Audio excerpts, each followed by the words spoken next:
Hello everyone, back tuning into today's first video, doing the October 2019 month-ahead forecast for today's first video. So we're going to have a look at the CFS V2, and this month we're going to have a look at CANSIPS for the month, for October. We'll have a sneak peek for November at the end of the video. We'll also have a review of the September forecast to start off with. Just to say that coming up later on today on the homepage, we're going to have the week's 10-day video update, including all of the usual features, of course. So before I go on, just to say that the reason we're using CANSIPS rather than the Beijing Climate Centre is that the Beijing Climate Centre has been unavailable. Those long-range models have been unavailable at the Beijing Climate Centre for around a week now. Not sure what's going on. I know it's been a celebration in China for the last few days, so whether it's something to do with that or whether something else has happened, I don't know. But the long-range model from the Beijing Climate Centre has been unavailable for around a week, and it's still unavailable today. I could have held on for another day or so, see whether it comes back on stream, but it's getting on now. I've got to get the forecast done, really. So, as I said, we are reliant with these videos on other websites and data. So if those websites don't update their data, or if they go down, if they get took offline, then it creates problems for videos. So we just have to work around that, really, and that's what we're going to do with this one. So we're going to look at the CANSIPS instead of Beijing Climate Centre. I'm going to start off, though, at the UK Met Office. So this is how the temperature anomaly looks set against 81 to 2010 for September 2019. The Dallas Weather's September forecast, by the way, went for near normal temperatures. Didn't totally rule out chance of a cold average month, but we said probably near normal to maybe ever so slightly above, but pretty much around average, and maybe slightly above average rainfall as well. This is how we came out in the end. So in terms of 81 to 2010 averages, very close to, or for some areas a little bit above average, not a big deviation at all. So you can see that particularly through like much of Wales and Midlands, Northern England, Northern Ireland, Eastern Scotland, around average for those areas, with the temperature anomaly to 81 to 2010. The northern parts of Scotland, the southern southwestern parts of England, South Wales, slightly warmer than average for those areas. Again, not a big deviation, but up to like a degree above average in those areas. So it was kind of average to slightly above average in terms of a temperature anomaly for September. Precipitation-wise, actually quite an unsettled month as well. So we see that much of Scotland comes out rather drier this month, particularly central and northern parts of Scotland did have a drier than average month. Other parts of Scotland were around average with rainfall. Far southeast of England was also around average, but the rest of the country actually had rather a wet month, particularly so through, again, parts of southwestern England up into Wales, in towards parts of the Midlands, particularly the North and West Midlands, and then particularly for northern parts of England. Really quite a wet month, actually, for northern parts of England during this month. Northern Ireland was a little bit on the wetter than average side as well. So I think overall the forecast came out okay in terms of the temperature and precipitation anomalies. The headline sort of temperature and precipitation anomalies that we were expecting, we was on the right side with them, maybe a little bit wetter than expected. But overall, I think not bad, really, in terms of September forecast from temperature and precipitation anomalies. I'm not sure we got the pattern quite right for that, though, so it's probably happened by accident more than anything, because it was a very, very high-pressure dominated first 3 weeks, particularly weeks 2 and 3. Were very, very anti-cyclonic, high-pressure dominated. I'm not sure we really saw that.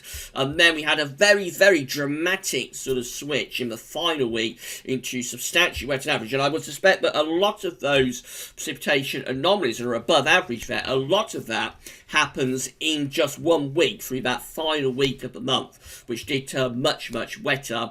And we actually said that the last week of September in the forecast was possibly going to be a little bit on the drier side. So I'm not sure we got the pattern right, but somehow or other we did come out about there or thereabouts with our temperature and precipitation anomalies. So it was a mixed bag, but not the worst forecast we've done, but probably not the best in terms of the overall pattern. Anyway, let's move on to October. This is how the CFS V2 700 millibar height anomaly is looking for October. So it's looking a rather unsettled month, I have to say, or maybe even very unsettled. Below average heights, that's low pressure, of course, of these blue colours out in the Atlantic to our northwest. There is a ridge down to the southwest, but it looks a little bit overpowered, I have to say, by this deep area for low pressure in the Atlantic. Quite an active jet stream is coming across the Atlantic as well.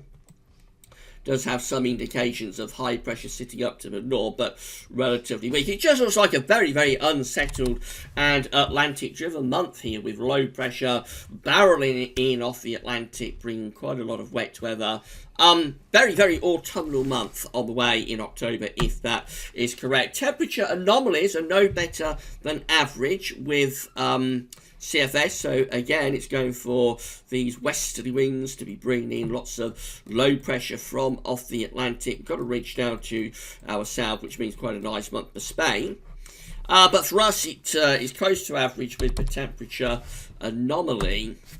And quite a wet month as well, as you would expect, with so much low pressure in the Atlantic. So with all of the low pressure through this sort of area around here, and then a ridge down there, we see that again we've got these westerly winds feeding in from the Atlantic. So above average rainfall there being predicted for the UK, for Ireland, with average temperatures. You might think that with an Atlantic-driven month it would be milder than average, because October is probably the last month before the winter months. It's probably the last month where you would have westerlies and they wouldn't be overly mild to average. So, of course, in the middle of summer, you have a very unsettled month. You're going to have a colder than average month, usually. In the winter, though, by the time you get through to December, January, February, westerlies are going to be delivering a milder than average month, maybe significantly so. October's kind of the final month, really, before the end of the autumn and into the winter, where westerlies will probably not be overly mild or warm. So, average temperatures, above average rainfall in a very, very unsettled and Atlantic-driven October. That's the forecast from CFS V2. This is how CANSIPS is looking. As at this point, normally our month-ahead forecast would show you the Bayesian Climate Centre, but we can't do that today, so we're showing you CANSIPS instead. This is the mean sea level pressure anomaly for October 2019 from CANSIPS. And again, looking very, very unsettled here. Low pressure in off the Atlantic into the UK, covering most of Europe as well. We've got all of these blue colours. That's all low pressure. A little bit more in way of high pressure, though, with the mean sea level pressure anomaly to the north. So there is more in way of high pressure within the northern latitudes around Greenland, going up to the north of Scandinavia. And this possibly does allow cooler air to come into this trough of low pressure. It would tend to, let's get rid of all of that, it would tend to move the jet stream a bit further south. So with this, I think the jet stream could actually be just ever so slightly to our south, going down there somewhere. And that's happening because the high pressure up here is sort of forcing the jet stream southwards. As it does so, it could start to entrench some cooler air into that area of low pressure that's through the Atlantic and into much of Europe. So it's a very similar pattern to what the CFS is showing, but I think everything's just a push a little bit further southwards. As a result, the temperature anomaly possibly hints at being a little bit on the cooler than average side. This is the temperature anomaly from CANSIPS for October 2019. You see, overall it is average with the temperature, so the models are broadly in line with one another in terms of the temperature anomaly. We're talking about sort of average temperatures really, but you will notice that just to the north of us, and just about getting into Scotland, a little bit of blue there, so it is a colder than average month just to our north, and also across Scandinavia as well, or at least parts of Norway and northern Sweden. So I do think everything's just a little bit further southwards with CANSIPS. The jet stream's a little bit further south, but troughs of low pressure are tracking a little bit further southwards, and that's happening because there's a little bit more high pressure within the northern latitudes, but is forcing everything southwards. A very unsettled month, however, and above average precipitation being forecast by CANSIPS, substantially so. It's going for a wet month, not just for the UK, but for Ireland as well. Most parts of Europe are also coming out wetter than average. With the yellows up here, though, that again is indicative of more high pressure to our north. So it's going for a drier than average month around Iceland, for example.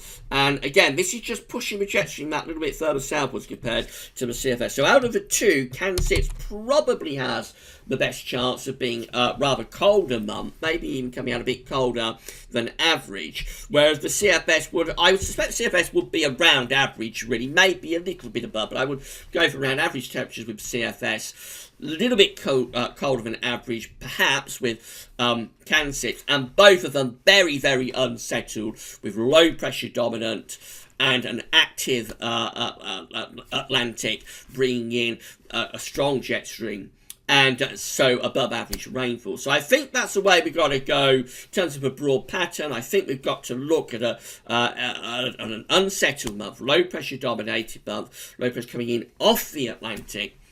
And so temperatures probably coming out close to average, although maybe a little bit on the cold and average side for the north. So I wouldn't be surprised if Scotland came out with a rather colder than average month here, possibly on the cold side of the jet at times. For the rest of the country, I suspect average temperatures would be likely, and all areas probably having substantially above average rainfall, but maybe particularly for England and Wales, this could be one of those months where it's wetter in the south and drier in the north, again due to that jet stream just being pushed a little bit further south. It might be rather stormy month as well. I wouldn't be at all surprised if we get a couple of bouts of gales, maybe severe gales, and again I wouldn't be overly surprised if we get quite a potent cold snap at some point this month. That could be something to watch out for maybe later in the month. Perhaps going a bit drier for a while, but also maybe going a little bit colder with some quite harsh night frost perhaps occurring earlier than we've been used to for the past few years, and maybe even a little bit of wintry potential for northern parts of the country. So a very interesting October could be on the way here. I would suspect the final week or so may turn drier, but I think even there, I don't think the Atlantic is going to be too far away. I think we're in for a very buoyant Atlantic Ocean this month with a lot going on, certainly a lot to keep an eye on. So a rather different October compared to what we've been used to, I think, over the past few years. A much more autumnal type October rather than being sort of October we're used to, but where we have sort of late summer lingering on well into the month.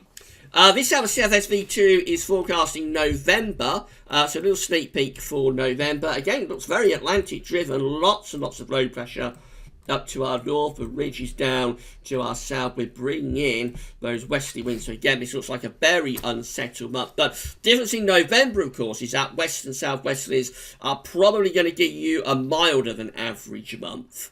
So that will be a milder than average signal, I think, for November, but still very unsettled, particularly so for the north and west. And this is what CanSIPS is showing for November. This looks very different. It's increasing the northern blocking. So high pressure is to our north. It's pushing the jet stream and the areas of low pressure even further southwards. And that looks like it's setting up actually a cold pattern. Kansas is setting up a cold pattern there for November, seemingly. Let's just have a look at the temperature anomaly. I shouldn't be showing you this much really, but actually the temperature anomaly isn't particularly cold. So despite the fact that it seems to be pushing the jet stream southwards and it's setting up a ridge to our northeast, the temperature anomaly actually is higher in November than it is in October. I'm not sure quite how it's coming away with that, because it looks like the jet stream would be down there.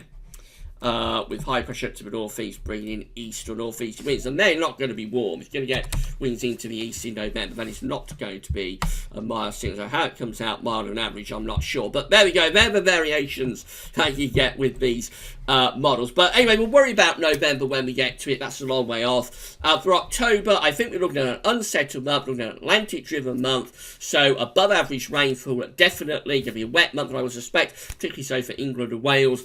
Temperatures probably around average, but I wouldn't rule out the chance of a colder than average month in the north. I think Scotland could come away with a pretty chilly month. And all in all, just a very active, unsettled, potentially at times quite stormy month even, with a lot to keep an eye on. that's the best we can do for you for October. We shall see how it goes and review the forecast at the end of the period, of course. Coming up later on today, we're going to have your regular week 10-day video update, including all of the usual features. That will be with you later on this afternoon, but that's all for now, and thanks for watching.